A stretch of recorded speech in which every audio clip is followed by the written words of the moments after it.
ey bəndə, mən sizlərə şah damarınızdan da yaxınam. Bəzən görürsən ki, biz elə dua edirik ki, məsələn, insanlardan rast gəlib, məsəl üçün, səsin çox ucaldar. Həzrət Peyğəmbər əleyhissalamdan da bu hədis var, Mövla-i Muttəqiyanın da hədis var ki, bir neçə nəfər bərkdən qışqıra-qışqıra dua edirdi. Həzrət buyurdu ki, siz o Allahı çağırırsınız ki, o sizdən uzaqdır, eşitmir. Duanı eləyəndə yaxşı olar ki, nə qədər özün eşitsən bir o qədər. Əgər təklikdə olarsa, misal üçün elə bir yerdəsən, misal üçün Məkkənin özündə, Ərafatda, onlar başqa, orada nə qədər öz günahı dilivə gətirsən, filan eləsən, savabı çoxdur. O cümlədən evdə, əgər özünsənsə, yaxşı olar ki, duanın qəbul olmasında neçə əlamətlər var ki, onlara riayət edəsən. 2 rükət namaz qılmaq öz yerində, insanın sağ əlində əqiq və firuzə üzüyün olması duasının qəbulunda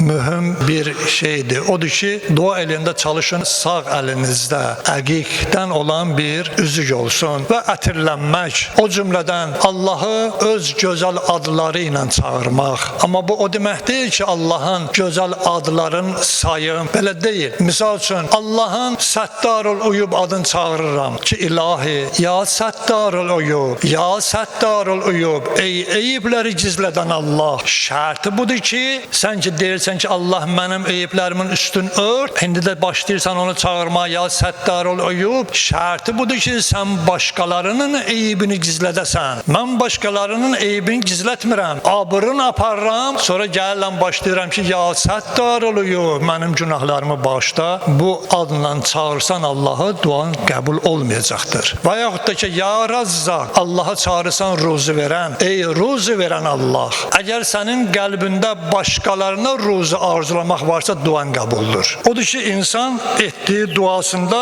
gərək ruhi cəhətdən hazır ola.